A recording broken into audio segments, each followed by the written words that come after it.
Hey everybody, and welcome to another episode of Nerds with Friends. My name is Cody Leach. As always, I'm joined by Christian Garcia. Hola.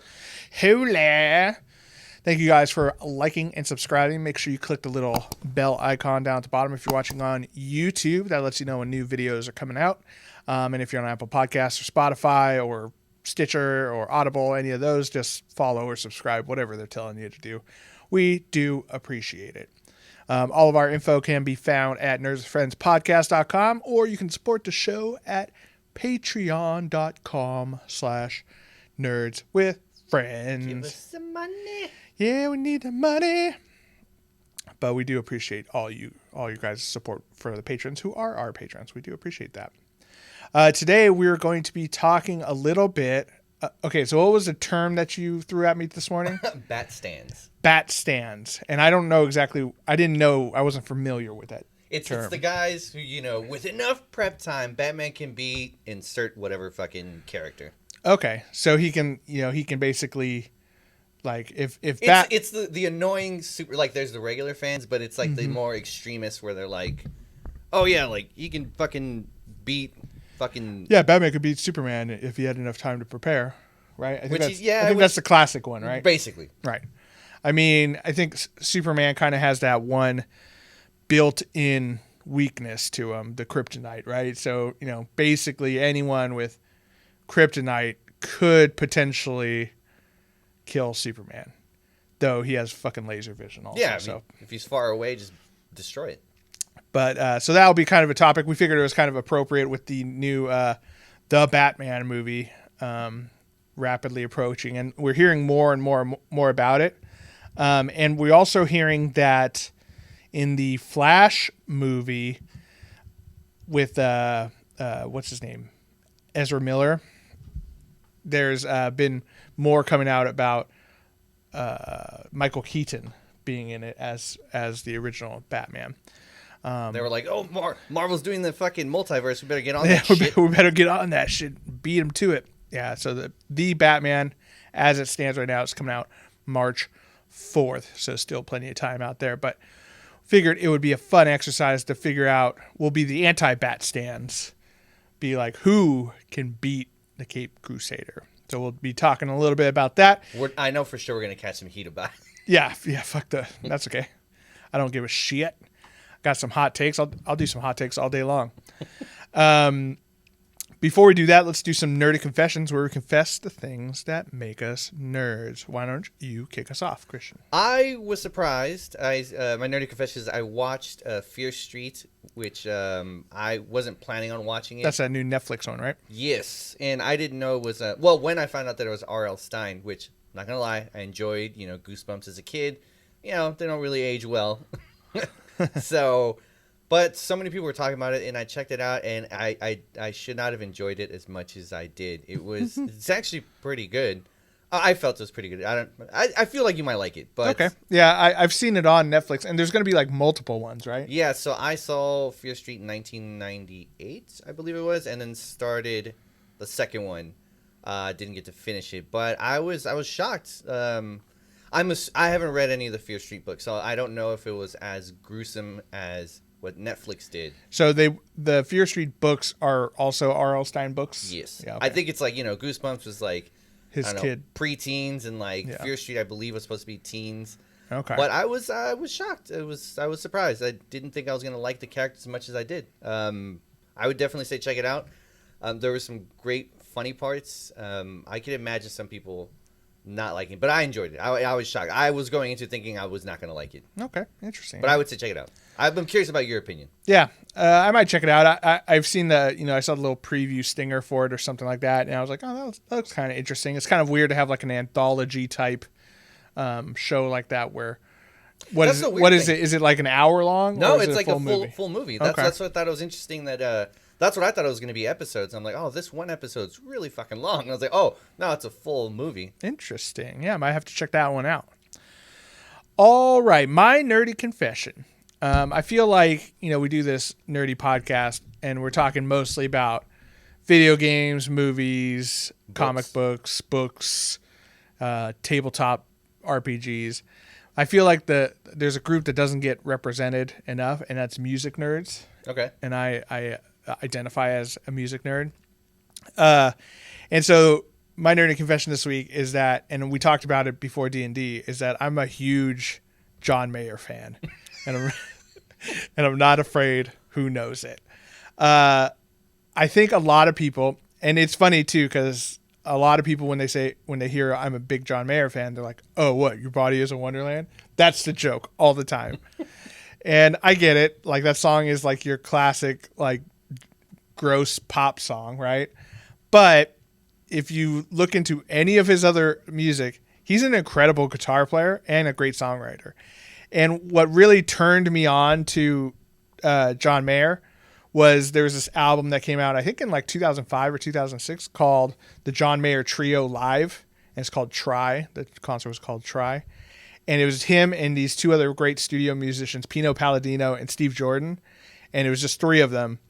And the one album, it was a live album that they put out, was incredible. It had some of the best guitar playing I've ever heard. He plays like a Jimi Hendrix song on there. He plays a bunch of blues songs. And that one kind of turned me on to him. I'm like, dude, I never knew he could play like that. I had always seen him in these guitar magazines that I subscribed to. And I never knew why. I'm like, that's the, the Daughters and Your Body is a Wonderland guy. I'm like, I didn't know you could actually play guitar. And then he comes out with this other album, and it was like, holy shit.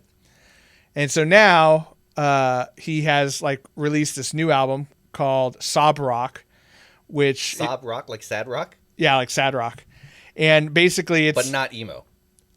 Well, what he's doing is he's if you look at like the album cover and you listen to the songs and stuff, he's basically doing 80s like sob rock, like the real sappy, like electronic with synthesizer rock and stuff. I thought maybe he was just reskinning blues.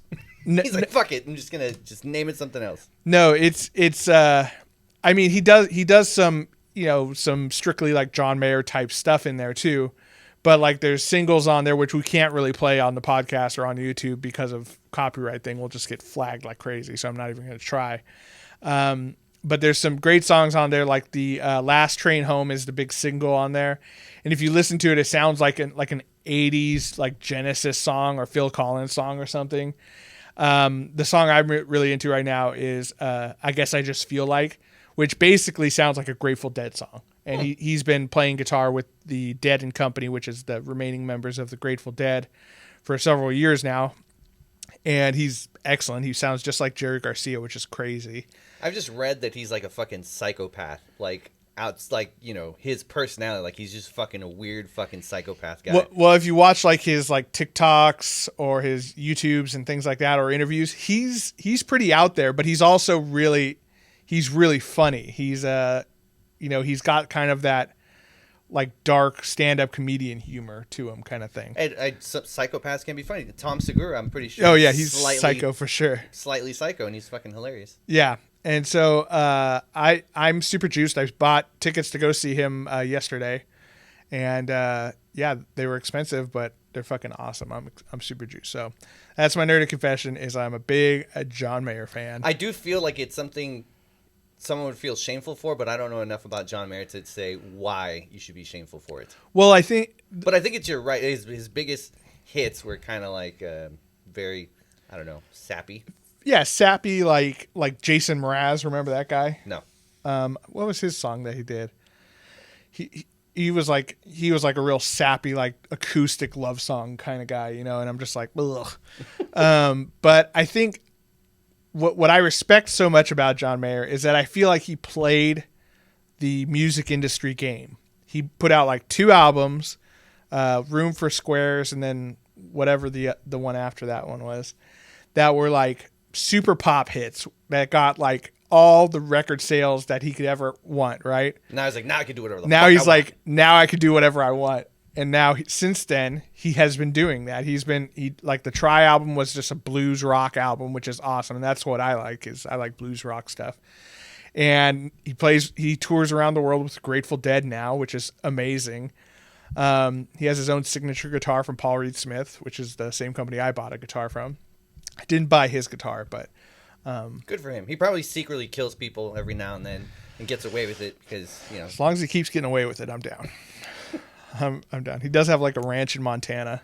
Yeah, so that's where he's hiding the bodies. Yeah. Easy. That's the best. But he's so funny. And like the fact that he does like these musical jokes, which when you're a musician and, you know, you listen to enough music and start learning how to play enough music, you start to pick up on these things. And so like sob rock, for instance, it sounds like sappy 80s music, but because he's doing it and like doing it seriously, but it's also John Mayer, it seems like a joke.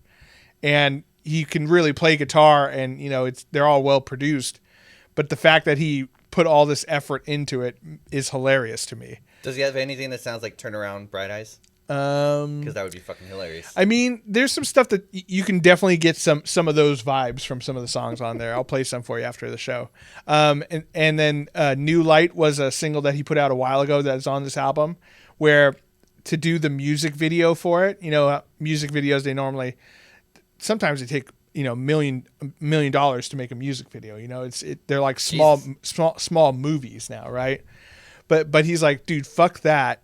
I'm going to go into one of those create your own music video green screen places like they have where you put in the music and then you dance around on a green screen and they put shit behind you. So he went into one of those with his own song, and that's the music video for the song New Light. It's the fantastic. Only music video that I feel like I've watched that I feel that like would have been really expensive would be Thriller, like Michael Jackson, because that was like all the Michael Jackson ones were amazing.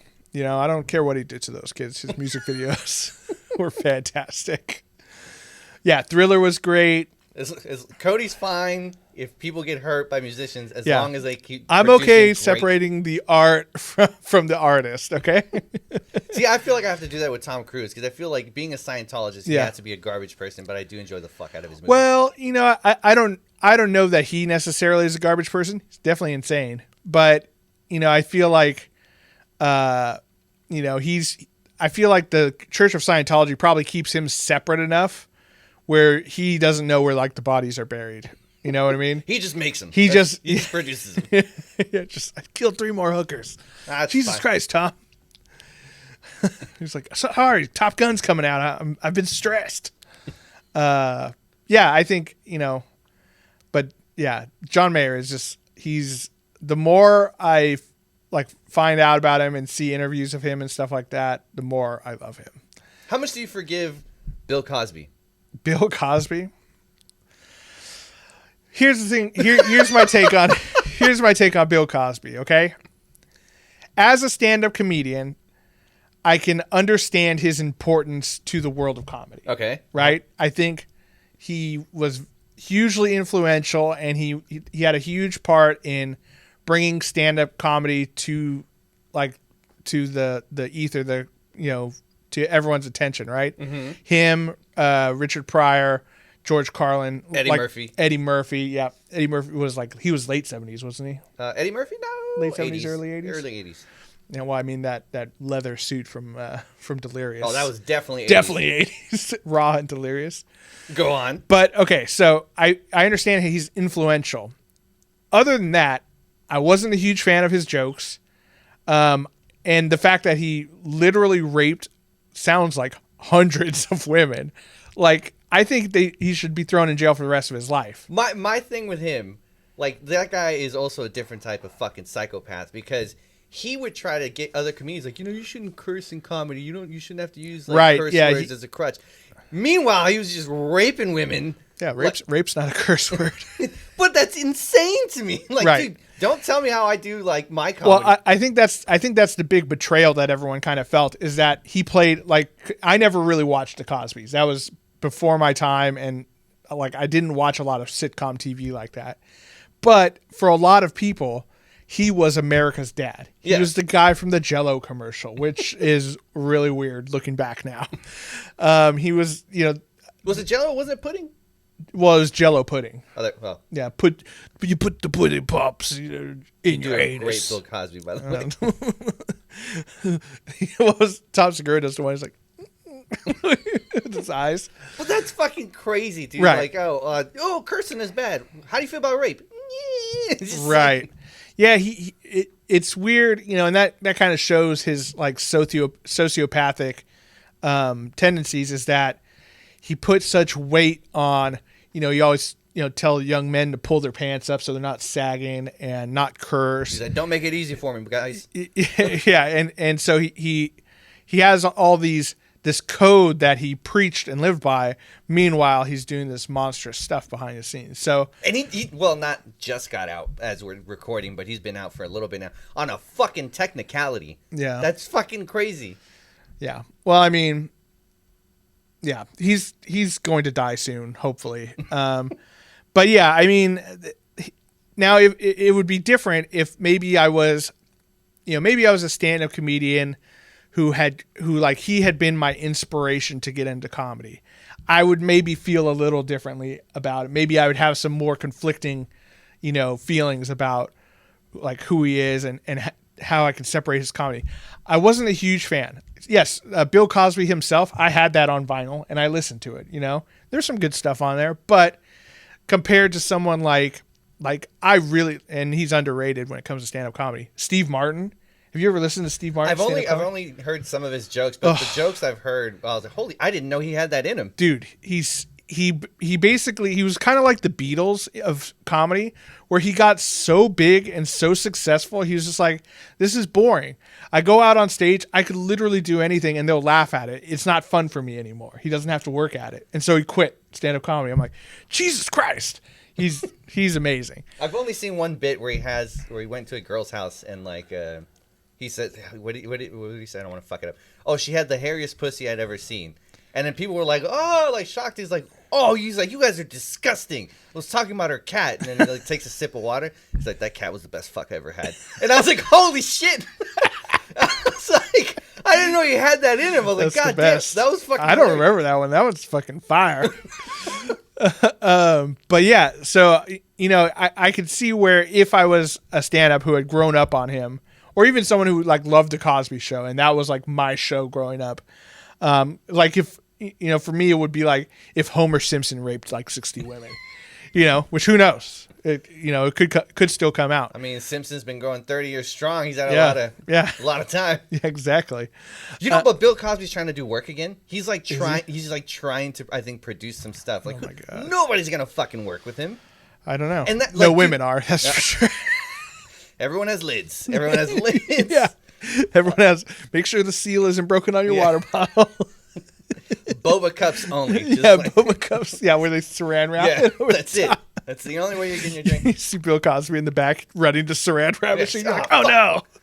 But like, who let Bill back there? How fucking much of a psychopath do you think? Like, dude, the world knows what you did. You got out of jail on this fucking technicality, and you still think people are gonna work with you. Well, look at fucking OJ. Like, I mean, he's on Twitter. Like, that's about it. No, OJ straight up wrote a book called "If I Had Done It." Oh, that's fair. Where he details how he would have murdered his wife and her lover or whatever. Say what you will about OJ,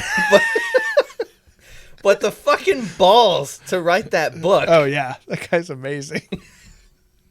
Yeah, I'm not saying what he did was okay. I'm just saying the fucking cojones to get away with that crime and just be like, now if I had done it. Now, yeah, if I had done it. And then like he ended up like robbing a pawn shop of his own merchandise or something. He bought. That's what he went to jail for. He had bought, or the pawn shop guy had bought his storage unit legally. Oh yeah, and through one of those auctions. Yeah, and so he found out, and he like, I think he asked, like 4 big, huge football players who were still his buddies, and yeah, they went and basically like, Jesus you're gonna Christ. give me my shit back, or some shit's gonna happen, or I'm gonna cut your head off. Allegedly. Get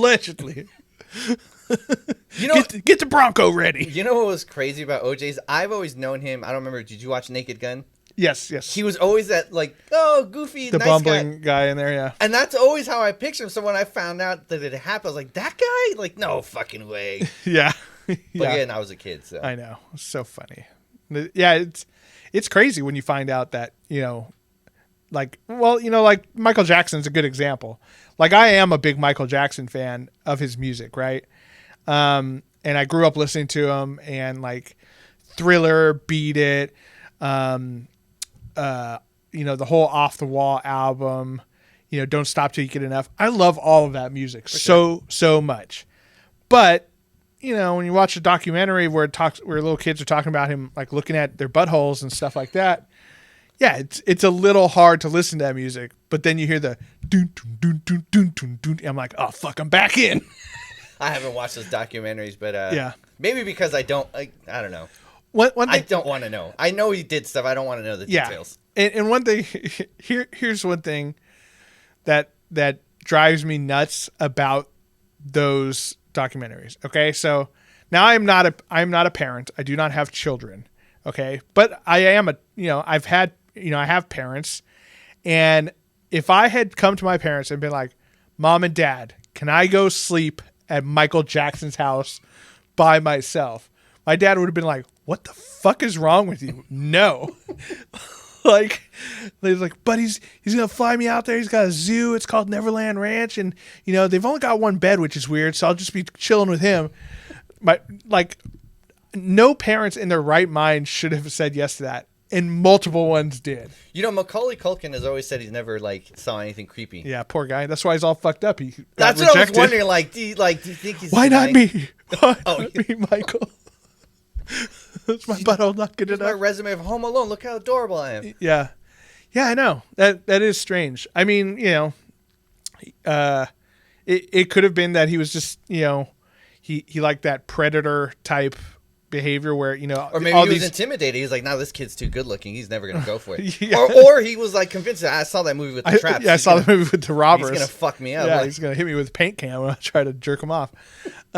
I think that maybe it was because he's so high profile, and like all these other kids that allegedly he preyed on, were they're from lower income families, and like Michael Jackson, being the king of fucking pop, could literally countersue them into the ground if they went against him, right? Macaulay Culkin, he was coming off that Home Alone money. Home Alone money. He's getting lawyered up. He did the Home Alone. He did The Good Son. He did... That's such a great movie. Yeah, that was a good one. And then a bunch of other ones. The Page Master, he was in that one, wasn't he? Yeah, the cartoon. The cartoon one. So, he was too high profile maybe, and maybe he knew that. But who knows? Richie Rich. We weren't there. Not forget. Richie Rich. That was a good one. Yeah, he had all the money, for sure. We got on such an off topic. I know. Yeah, how do we go from John Mayer to sociopathic rapists? All right. Well, we're going to take a brief break to cool off from that topic, and when we come back, we're going to be talking about who could defeat the Caped Crusader, Batman. We'll be right back.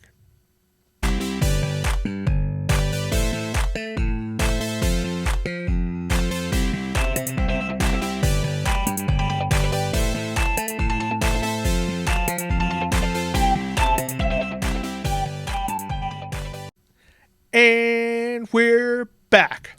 All right, so I was just looking. This is only for YouTube people, but I was like looking at this, like, dude, that just looks like a really long armpit hair, but it's like a shirt. Yeah, you've got like the Padawan braid on my fucking coming out. It's like, but I'm not gross. It's just my shirt. The rat tail on my head is just too weird, but I'll wear one coming out of my armpit. Why not? Yeah.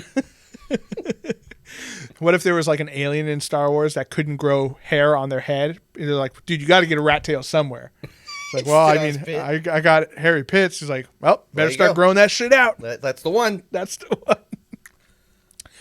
All right. So these bat stands, that's what they're called? Yes. So a common thread amongst DC fans and particularly Batman fans is that Batman, being the resourceful world's greatest detective that he is, with basically unlimited resources, could, in theory, defeat pretty much anyone if he had enough time to prepare. This is according to the bat stance. According to the I don't bat subscribe stance. to that shit. And a lot of people obviously argue with them because there are, in the world of superheroes, that's one of the most like common arguments is like who could beat and outpower who, right? Could Superman beat Batman? Could Batman beat Iron Man? Could Iron Man beat Captain America? We've seen that over and over again. And so we thought it would be fun to We're gonna take Batman down a couple take notches. Batman down. We're gonna freaking grab him by the cape and show him who's boss. Grab him by the bat nipples. Bat nipples. All right, Christian, why don't you start us off? All right. I was trying to do all DC, but I don't know enough DC characters. Yeah, so that's fair. I have a bunch of Marvel. But I'll start with DC. Swamp Thing. He is not going to defeat Swamp Thing. Okay. Swamp Thing can transform, or it can transfer his consciousness into any plant life or vegetation. Basically, you can't kill him as long as he's around. Interesting. Once he just transferred his consciousness into Constantine's tobacco, and he was able to regenerate back. So just out of pure, like, you're not going to be able to stop him. Yeah. Like, there's no way. There's no fucking way. That's a pretty deep pull. I didn't know that about Swamp Thing, but that's crazy. Yeah, so if he's like, if you fuck him up, he can regrow his limbs. If he's like, as long as he's on Earth, he's going to be connected to all plant life. So he's basically a god. Exactly. Yeah, that makes sense. He can chop away all he fucking wants. Swamp Thing can just stand there and just fucking take it and just regenerate. Yeah. But wouldn't he come up with like maybe a bat pesticide or something, or a bat herbicide? Just transfer to another plant. Like, cool, fuck that's it. true. You're gonna run out of that repellent. That's true. All right. So I figured I would skip going the easy route and saying Superman, but real quick, let's be real. Well, technically, I guess he didn't do it alone. He had help of Green Arrow. So well, yeah. And here's the thing: is that yes, Batman could beat Superman if Superman was holding back like he always does. Right. Superman could destroy everyone if he let himself go. But say something terrible happened, Batman killed Lois Lane, which, if that ever happened, God help him. Well, he doesn't kill anyone, so. He doesn't kill anyone except in, all of the movies all the time. But yeah, if Superman was determined, he could totally destroy Batman because first of all, heat vision and super breath, which are two powers of Superman that are commonly left out when talking about this discussion, could take Batman out from, miles away. See, it's a little tough because we do have that comic, where they fought and Batman did. So I unfortunately, I would have to agree a little bit with the bat stands. Like, all right, well, there's actual literature where someone wrote it out. Sure. I'm not saying that Batman couldn't beat Superman. I'm saying that Superman could also beat Batman. You know what I'm saying? I think that, we're looking for like definitive answers here. And I think that one could go back and forth so much because you forget that Superman's also a really smart dude too. Right. He's got like super intelligence from being a Kryptonian and whatever. But I mean, at the end of the day, and if, obviously kryptonite would have to come into play in this, but kryptonite only affects Superman when it's nearby him. So if Superman straight up threw an asteroid at Batman, like he's not going to build a suit that's asteroid proof. You know what I'm saying? I don't know. He's not going to. It's impossible. But instead of Superman, even though we spent a little time on it, I wanted to bring up the Sentry, which is Marvel's version he was on my list of Superman. Sentry, who has one of the coolest, like I feel like he's a slept-on character in Marvel because his character backstory that they made for him, where like he was an old superhero who like had this awoken psychic ability that basically wrote himself into the past Marvel universe, and then he wrote himself out when he started having this personality split into this bad guy called the Void. Yep. Right. And so he's like basically like a, I don't know, dual personality thing, but because he has this psychic power that he was previously unaware of, he actually creates an alter ego, and a true alter ego who operates separately from him entirely. But Sentry, the main like hero, he has the strength of 1,000,000 exploding suns. Yep. I've actually had arguments with people where they were like, that the Sentry couldn't beat Superman. I'm like, well, Superman uses one fucking sun. Yeah, he uses one one non-exploding sun. Yeah. Sentry has 1,000,000 exploding suns. And, we see Sentry fight like Hulk and things like that. And the only things that ever really take him out are his own, delusions and things like that. So if he was able to get that under control, he would just fucking throw Batman into space. Yep. He doesn't have the kryptonite weakness. Nope. The only thing that Batman could do is maybe talk him out of it. That's about it. That's about it. Right. All right. What's another one for you? John Constantine. Ooh. Okay. The dude is Keanu Reeves. is super fucking slick. He's a magic user that rarely uses fucking magic, just because his cunning and his quick thinking is always getting him out of situations. The dude is guaranteed himself that he would never go to hell because he sold his soul to 3 different hell lords. So basically, if he were to go to hell, the lords of hell would have to go to war to claim his soul. Yeah. So they're like, well, fuck, we can't take him. That's fucking clever. Like, and then he can use his magic, which, I mean, I'm not too sure how many times Batman has gone against magic users. I'm sure big fans will correct me on it. Yeah, I'm sure he had dealings with Zatanna and stuff, and I'm sure there was some sort of... But if the dude can trick saying he probably fucked her. Yeah. If he can trick... Pulling a scarf out. Oh, no. But if he could trick 3 fucking lords of hell, like, I'm pretty sure he would make easy work of Batman. Yeah. In fact, I think he's actually has tricked Batman into doing his bidding. Like, he lied to him and he got Batman to do something he needed him to do. I think one thing about Constantine, too, that kind of works in his favor is that the way his character is written is whenever there's a situation that comes up, he's got like a magic spell, talisman, artifact, whatever, that is perfect for that situation. So much like Batman is always prepared with his, his bat shark repellent or bat whatever, Constantine always has some sort of like black magic type thing. But again, that's his last resort. Even though he's very talented, that's his last. He will first try to talk his way out of the situation. All right, next one for me. Frickin' Wolverine. Okay, all right. So now there's some stipulations, I'd say. I have him down as a maybe. Yeah, definitely a maybe. I think when it comes to the only thing that could like perhaps prepare Batman to fight Wolverine, I mean, he'd just have to like convince Magneto to be on his side. Well, okay, so my thing, and I hate to say it, but if he knew like Wolverine's abilities, and I hate using the Bat Stands arguments, but if he knew his skeleton was made out of adamantium, he would probably make a very strong magnet, like throw it on the ground. All right, he's not going to move. Yeah. So that's why I'm like a maybe. But if there was no he knew about him and they just straight out went at it, there's no way with Wolverine's human factor. One thing with Wolverine too is that he's constantly fought people like